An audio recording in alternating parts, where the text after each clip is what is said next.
Good morning, Coolest Coast. It is time for Coffee with Kristin and Tina on a Wednesday. Good morning, everyone. Welcome to this episode of Coffee with Kristin and Tina. We're your hosts. This is Kristin Odell of KLO. I'm Tina Prigge of Vagabond Creative Studio. So happy to see you on this sunny Wednesday morning. Good morning. I know. My hair is looking very tall today. Your hair is just always fantastic.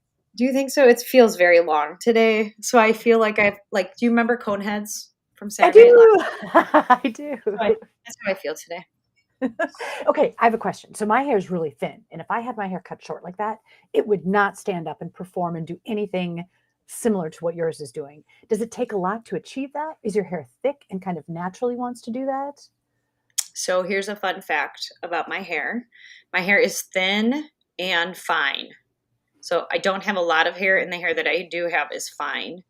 It doesn't take much to get to do it. It's just really a lot of product. Do you have a go-to product? Anything you want to share? Or is it a well-kept secret? No, it's not a secret. Kenra 25 is my go-to hairspray. It is a stronghold, highly recommend. 10 out of 10. I don't represent Kenra hair. And so you achieve that with spray. It's not like a mousse or a gel or something that Oh goes yeah, on. there's like steps. There's like a pre-spray, and then there's like I have this like gritty powder stuff that makes it like do this, and then yes, I've used hairspray for finishing, and there's all just these kinds of things. Oh, amazing. Okay, and then does it sleep well, or do you have to like do a lot the next day? No, well, I do this in the morning because I shower after like the gym or whatever. But last Friday we were prepping for the summit, and Becky Richards is like, "Your hair looks amazing today," and I had slept on it the night before for probably 6 or 7 hours, and then I went to the gym and worked out, and then I was there to help set up, and she thought it looked great, and it looked great after all of that. So Yeah, it's amazing because it holds through everything that you're doing too. So yeah, sometimes it holds. Sometimes I wake up and I look like Albert Einstein. It just kind of depends what day it is. we've never seen you on that day, so we'll just have to take your word for it. But hey, you mentioned the summit. Kristin, the summit was so cool. So this is a picture of you and I this Saturday at the summit. It looks like we're alone here, and we definitely weren't. We're not. This summit was planned by all of the women that you see here, and then it was a full room. There were 50 women that joined us for the summit. It was incredible. My heart Do is you so have full. Yeah, do you have that angle shot? It was kind of from the back left corner out over people. They were doing, I think, the journals or something like that. Do you know what? I didn't upload that one. Of course, that's okay. Yeah, it just was. One of the reasons I love that picture. And by the way, you can go find it. Becky Richards or maybe Lori Crawford posted it. It just shows like all of this amazing activity going on. So one of the activities was creating these art journals, and there's a ton of color in the picture, and you can tell that people are moving, but they all look happy. And I think it was one of my favorite shots from the summit. You know what? This is another of my favorite shots. All of the women gathered in this room to be led in yoga by Becky Hoffman. Look at how zen you are. That is just, I love this shot. Yeah, I didn't even know you were taking pictures. You were so sneaky, but I love how peaceful it is. Like coming out of yoga, we went into lunch, and I was like, I don't feel like I'm working today. I feel like I'm surrounded by amazing women, which we were completely. Yeah. And I just was really, I think, as I've had time to think about the summit since the weekend, one of the things that I'm in awe of is, we had women write down the things that they wanted to let go. And we kindly gave them a roll of toilet paper to do that because we were working on letting blank go. And so you can see like women had literal piles of things that they had written on there. And a lot of the words that I saw were the same, meaning like the things that I struggle with are no different sometimes than the things you struggle with that, somebody else in that room. And I just think there's so much validation and support in knowing that you're not alone. Other women struggle with this too. And we want to be there to like champion and support having it be different. It doesn't have to be that way. Yeah, I think you're right. And there's power in putting words to it and finding out that, oh, my neighbor has some of the same concerns. Like I can get out of my head and really recognize that I don't have to carry these expectations around or whatever else we wanted to let go of. Right. We could all do it together. I love that we all went into the restrooms together. We all had our little piles, threw them in the toilet, had a big countdown, 3, 2, 1, and then flushed it away and symbolically let it go and hopefully spiritually let it go. Yeah, it was amazing. I mean, it felt good. I kind of like, I'm sure you did this too, Tina. I looked at those words and things that were in my hand and I was like, yeah, I'm going to do different with this stuff after today. And just kind of gave it a moment of silence, like, this is it. And then, like, to watch those pieces of toilet paper be overtaken by water and, like, you're going down. You are sinking in that toilet. And Yeah, I'm going to flush you away. it was interesting because the second I dropped them into the toilet bowl water, the ink started to like disappear already and like the Yeah. water started turning like the blue of the ink and I was like, "Oh, this is really powerful." Yeah. Did you have anything like, oh, wait, I should have picked that one back up? Did you I have that thought at all? I thought, "Oh my god, there were so many more I should have written down." Like, that in the moment I didn't think of. I will say it was hard, right? Because we kind of, like, as leaders, we kind of worked all day. We were helping people. And then, I love that our group decided, like, we got to do this for ourselves before we leave today. I love that. But yeah, I felt a little on the spot, like, wait, I haven't had time to process on this. So, and here's one thing that I'm just going to tell everybody, whether it is a roll of toilet paper or a box of tissue, a napkin in a restaurant, any moment in time, you can write something on there and let it Crumple go. it up, chuck it out. Yeah, Throw it anything you in don't need in your life. write it on a piece of paper and run it through the shredder, right? Then you've got that audio sound to go with it too. I just have to say, this picture too, Kristin, I love this. This picture was totally unplanned. It was taken at the spur of a moment, but doesn't it look like we were all positioned and like we're like in the right spots? Like, Lori with her hand up on the door. It's this triangle, like Becky Richards crouching down. It just everyone is so perfectly positioned. I know. I don't even like, yes, very impromptu, very not professionally set up, and it is perfect. Yeah, yeah, it really feels like it was professionally set up. Yeah.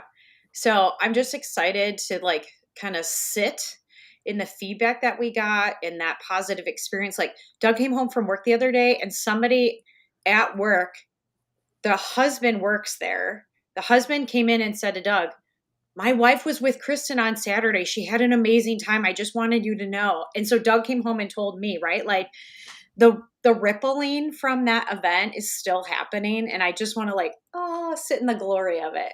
That's amazing. Yeah, I agree.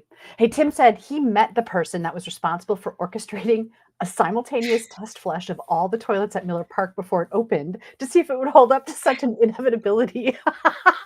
That's great. Hey, Tim, I emailed you a link to join us on this show. You should see if you can join us for a quick second because I know you've got an adventure story that you wanted to share, and that would be really fun. Yeah. Yep. And so I just like a shout out to all those women that joined us. I mean, there was some pretty rawness during the day. There was, tears during the day. There was emotions. There was like a lot of real stuff that we talked about and worked through. And I just am super proud of every person that sat in that room and dedicated that time for themselves and, just kind of honored whatever they were feeling or whatever they were thinking about in those moments. And so kudos to them. And, I can't wait to do the next one. Yeah, it was a beautiful day. The whole dynamic in that room was really special, and it was really cool to see everybody supporting one another. That word empowerment really, really was present. Yes. Yeah. And I think like in life, sometimes, we can make difficult decisions as an individual and how you feel about that decision after, sometimes like you waver, oh my gosh, should I make the right choice? Whatever. And I think as outsiders, we have the ability to speak into somebody and say, I'm proud of you or way to go. But how often do we really do that? Yeah.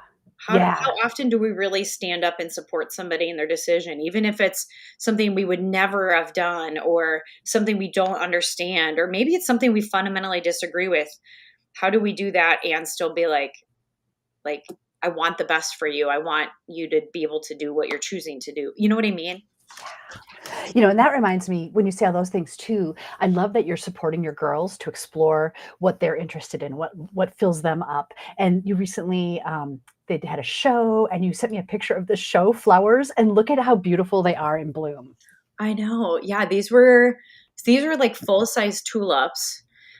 If you're wondering where they came from, I believe these were from Pick and Save in Manitowoc. My mom picked them up for Nora, but yeah, look at how much they open. Like, I don't know that I've ever seen a tulip open like this perfectly round. Sometimes they're open kind of like that purple one to the right. They're kind of open and beautiful, and then they like wilt out. Yeah. So yeah, we were able to really enjoy them for a long time. I had to actually look at the flowers for a minute. I wasn't sure what it was because it's so wide open. I'm like, what kind of flower is that? And then, of course, when I enlarged the photo and realized they were tulips, but I was like, wow, that's pretty cool. I know. Yeah, just beautiful. Okay, so Tim, yes, I sent it to your work email. So maybe you could send me an email right now with your personal email, or if you want to put it in the chat. I don't know that I'd recommend that necessarily, but I can send you the link, but I need to know where. I think you should put Tim's comment up about living at the library. Is that I am under that impression, because isn't that everyone's dream to live at the library? I would live at the I library. mean, I kind of see Tim as like one of those little elves that runs around and puts books out and takes books away and is studying. And, it's kind of like the Shoe Cobbler's little elves or something working in the night. He said, message me the link. Okay, Tim. Okay, hold on a second. Kristin, I am going to put this picture up I was because going to say, do you have the dog? Oh, that's a good one. Okay, you guys. Cedar Crest opened in March, and the girls and I took in our first ice cream visit last week. You can see we kind of hit all the notes here. So I had a single, Grace had a double in a dish, Josie hit up a waffle cone, and Nora hit up a cake cone. So I'm going to run through these flavors, and then I want you guys to tell me, what is your favorite Cedar Crest flavor? So I had Elephant Tracks, which has been my all-time favorite. Grace had cherry cheesecake. Josie had caramel collision, and Nora had birthday cake.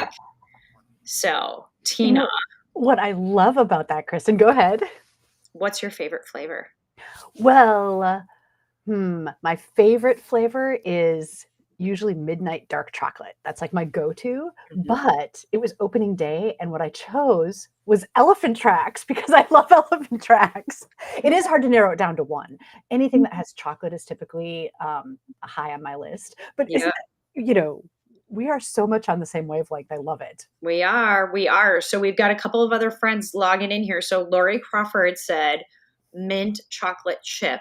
That is a second favorite for Josie girl. She loves that.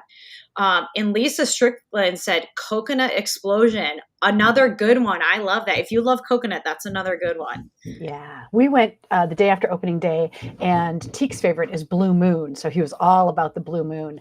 I always think, okay, next time I'm going to branch out because caramel collision is good. There are so many other good flavors, but I always, when I am up there to make the choice, it's always something chocolate. Yeah. French silk, midnight dark chocolate, Elephant Tracks, Big Muddy is a really good one. That is chocolate ice cream with chocolate fudge and brownies in it. Like Ooh, chocolate with chocolate and chocolate.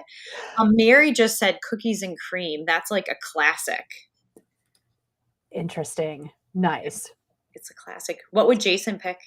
Well, he is really being pretty good about not eating sweet things like that for his health. So, but if he were going to pick one, Yeah. he's unpredictable. I'm not sure. Really? I'm not sure. It might be like a caramel collision. My dad's favorite was always, butter pecan was one of his faves, but he always liked like New York cherry, Oh. which is like, one of those fruity kind of Mhm. fruits. Have you And ever I had? like a good sherbet, but it's never top on my list, Yeah, I right? would, like if I'm gonna eat calories, I want it to be chocolate. Hey, so Oh, oh, Nicole. Nicole said banana cream pie with an additional scoop of elephant tracks. Well done, Nicole. Good call on that. Yeah. Do you mix your flavors up? Like, does it make your brain happier to have multiple flavors, or do you like just one in a dish? I like just one. Do And you? and honestly, sometimes I think the ice cream is just a vehicle for the hot fudge. So if I can get a scoop of ice cream with like a lot of hot fudge, then Yeah. I'm really happy. See, I'm not a topping girl. I don't like, I just like good flavored ice cream. But Doug loves peanut butter sauce or melted peanut butter on ice cream. Like that is his jam. So he's kind of in the same camp as you, but he would want peanut butter on it. Peanut butter, interesting. So many options. Hey, Tim, who was watching our show last week from O'Hare Airport in Chicago, has returned from an adventure and he's got a little story that he wants to share. I'm actually going to bring him on. Tim Gadzinski, good morning. Good morning. How are you? Welcome back. I know my hair isn't as good as Kristin's, but We'll I wasn't prepared. Hey, so Timothy Andrew Gabriel Gedzinski. I just thought I'd go full bore. Thank you for that. Wow. You're welcome. Tim, tell us, where were you heading when you were watching our show from O'Hare last week? We were heading to San Diego. Mara had a veterinary conference out there, so I just came along as her arm candy and had a great time. We were out in San Diego. Nice. Okay, cool. And so you've got a story you want to tell us. I do have a picture. Is there anything you want to tell us before I put the picture up? No, basically that is just a huge destination spot in California. In San Diego, it's the La Jolla Cove. It's right near Seal Beach and Seal Rock, and tons of seals and ospreys and just a lot of wildlife around there. But as you can see, there is a cave there, which should I segue right into the story? Yeah, please. Let's do Okay, it. so this was back in like 1996 or 97. I had gone out to San Diego to do a site-specific theater piece, and a friend of the person who I was doing the piece with encouraged me and Mara to go swimming to go ocean swimming and enter through the cave in the cove just for fun because it was pretty and cool. I told him that I was not a strong swimmer. I am not. I have drowned probably close to 3 or 4 times. Oh my God. Yeah, I am not. I sink incredibly well, but I do not swim well. So, but I told Charlie, that was the guy's name, over and over again, that I wasn't capable. But he's like, "Don't worry, it's low tide." Well, it was low tide when we went in, and then it became high tide, and the tide was coming. My options were to try and swim out through that cave cove at high tide as the tide was coming in, or swim around. Well, I tried to swim out through the cave and was just bashed against the rocks. I got all smacked up. And so I went back to the beach, and I thought about climbing the cliffs to get back up to the road, because it was, one side was vegetative, and but that just seemed like an impossible task. So I thought, well, either I have to try and swim around on the left side of that picture that you saw as high tide was coming in, or I could just live on that little beach for the rest of my life. So I decided to try and swim around. And again, I was getting smashed up against the rocks, and the little cliff wall that you see, which normally I probably could have climbed up, was all slick because of the tide coming in, and all the algae just became, oilish and very well lubricated. I couldn't get up. And on that little ledge you see to the left there, that was submerged, and there were hundreds of hungry crabs just waiting for my demise. They were waiting for me to sink down so they could pick my tasty flesh off the bone as I left this mortal coil.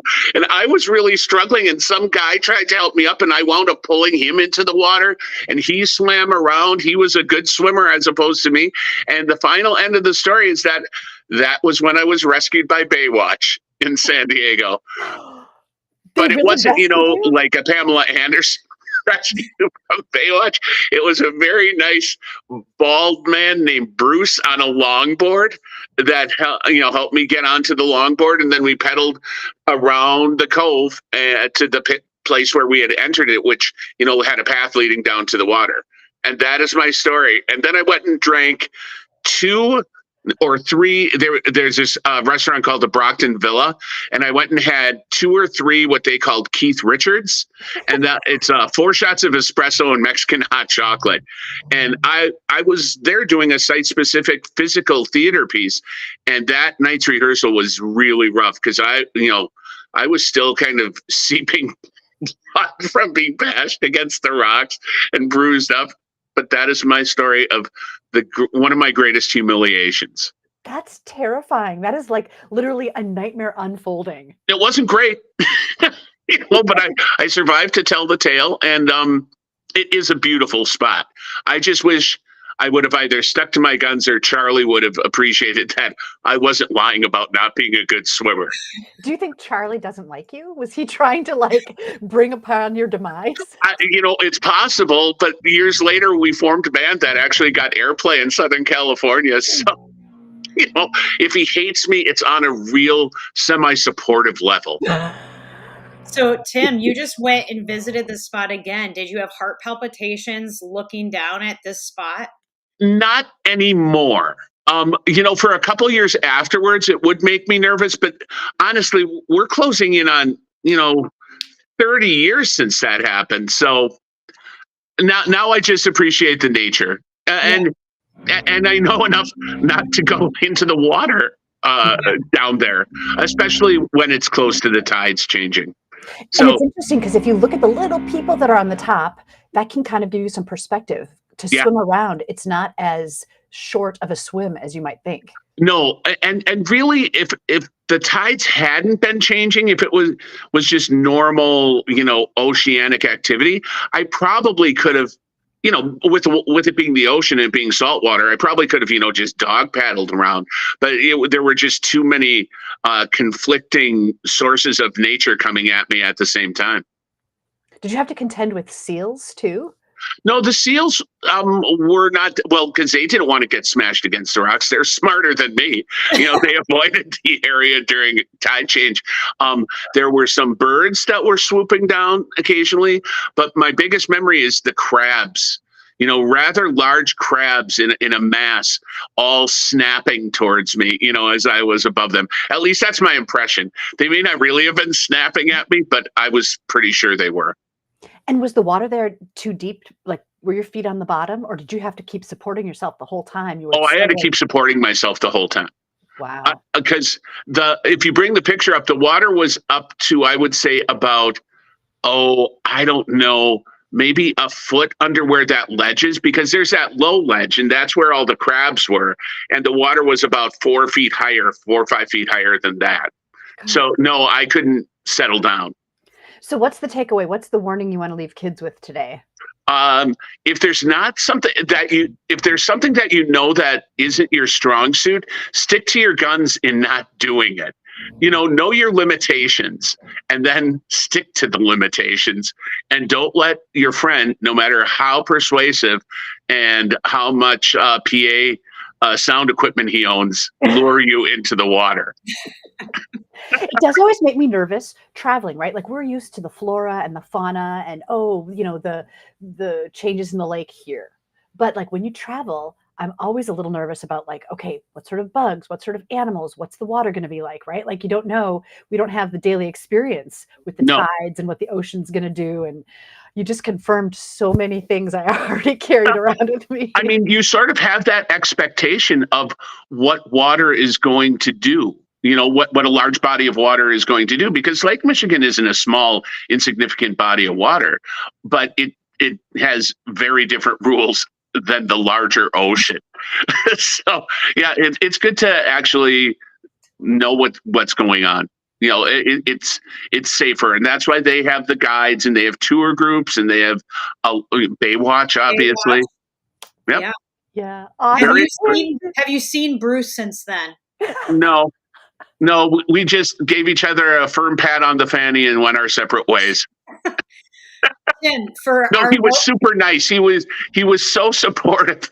But I'm like, here I am, like I'm 28 and I'm being rescued by like a 36-year-old bald dude. But he really knew his way around the water. It's like I was very grateful to be on that longboard with him. I mean, absolutely. Tim, for context for our local friends, have you been to Cave Point in Door County? I have. So if you look down into Cave Point, especially when the water's rough, I mean, it is booming in under the rocks there. How similar would that viewpoint be compared to what you experienced in the water? I mean, it's similar, but smaller. It's a lesser scale. Okay. I would say the ocean scale was probably with the way the water was rushing in and booming, and it wasn't riptiding, but I've never been in a situation where high and low tide were colliding, and that's where I was at. So the water was really rough. The scale of it is smaller in Door County. It's the same kind of effect, but I would say probably at least 10 times smaller. Okay. Good. Thank you. But I love Cave Point.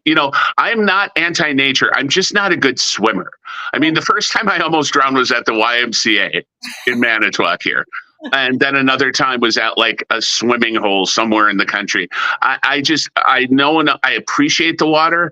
I really respect the power it has, but I'm not going to do much more than wade anymore. Or I like snorkeling. That's the odd part. I enjoy snorkeling. So I trust fins and a mask and a snorkel more than I trust me without those things. Yeah. So here's a philosophical question for both of you. This is my darling 14-year-old just has all the things. If we can look into the water and see the water, can fish in the water see the air? No. Because their eyes are adapted to see only in the water. Evolution has ruined them seeing into the air through the water. How do you know? Because of the shape of their eyes. They don't have eyelids. Like their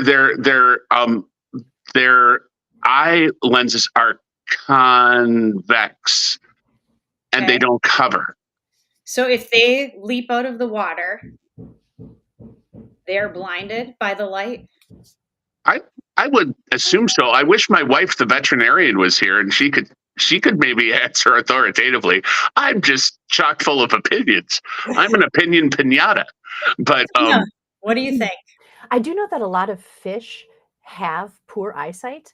Like sharks, apparently they don't see something, they sense something more than see it. So, I mean, I think Tim might not be wrong, but I do also feel like, if there's like shadows or something, they can perceive that. Like we don't see well underwater necessarily either. Yeah. Right. That's why we see better when we have something covering our eyes, like goggles or a mask that flatten out the perspective of the water. I would imagine that fish see things more in a rounder capacity, like almost 3D in a way that is different from our 3D, because we need to flatten it out for us to see under the water. I would imagine when they come out of the water, their eyes aren't adapted to see things that aren't being broadened by the liquid. That's my guess, though. I mean, it's just a guess. Hey, speaking of water and fish and things, have you seen that ad on BBC for Living Planet where they show the stingrays coming out of the water? They're like flying fish, and I'd never even considered this possibility, but they fly. They gain flight. Rays do when they come out of the water, and they can go for short periods, and they're flapping like birds. It's one of the wildest things I've ever seen, and I did not know that was possible until just recently. Thank you, John Attenborough. Yeah, I didn't realize that rays were intended to do that. It looks like they're flying when they're under the water, so it totally checks out, right? So it was wild. It's just something I never considered. So, well, and I've seen flying fish in Hawaii, and it's amazing to watch them, sail. But now I'm going to have to find some YouTube video and do my own really important research today. I think it's pretty easy to find because I just saw it on a commercial, and then I happened to be channel surfing through BBC America, and the show was just on one Sunday morning. And so I watched 10 minutes of rays leaving the water. Awesome. It was, Okay. it was Tim, cool. Good morning, what Jeff. is your favorite cedar crust flavor? You know, I don't eat a lot of ice cream. I don't really have a sweet tooth. My favorite, they don't have anymore. My favorite was called Graham Central Station. And it was a graham cracker based ice cream. And it was just lovely. It was a little bit of dark chocolate on some of the graham cracker pieces. And I love that. But the last time I remember having that was like maybe 8 years ago. So here's a fun fact. I had brownie s'more a couple weeks ago at Pine River Dairy, and the ice cream flavor is graham cracker. Ah. So maybe you'll get a little piece of your fond memory back. Well, I do need some new butter from Pine River, so it's an excellent opportunity to at least eat around the s'more parts of the ice cream. Hey, I've got a question for you guys. Tim, you said graham cracker. Kristin, you said graham cracker. I typically say graham too, and my son gets on my back about it all the time. He's like, "It's not graham, Mom, it's graham." There's an H in there. That H signifies graham. It's 2 syllables. Graham cracker? Not Graham. That's completely different. That's in a hot dish with scalloped potatoes and cream of mushroom soup. That's great. But it's funny because when I say them out loud, sometimes I can't quite hear the difference. Now I felt like I could hear the difference when you guys were saying them, so I think I know what my son is talking about. But viewers, how do you pronounce this word? It's porcupine. Right. Wait, what is that? Porcupine? Porcupine. Do you say porcupine or porcupine? Porcupine. I think I inflect down. Mm-hmm. Unless I'm questioning it. Then, of course, I'm like, what are you doing, porcupine? I'll inflect up then. But is it like porky or pork you? Pork you. Pork you, sir. Oh, I'm sorry. I forgot this was a family show. I'm glad you're the one who made the first step with that little bit of exchange there. On that note, it's the old switcheroo. Hey. Tim, thank you so much for popping on to join us this morning. Oh, well, thank you for inviting me for my silly little brush with death. You've been watching Coffee with Kristin and Tina. We're your hosts. This is Kristin Odell of Grow with KLO. I'm Tina Prigge of Vagabond Creative Studio. Our special guest who popped in, that's Timothy Andrew Gabriel Gedzinski. Thanks so much for watching. Feel free to continue the conversation in the chat. We'll see you next time, friends, on Coffee with Kristin and Tina.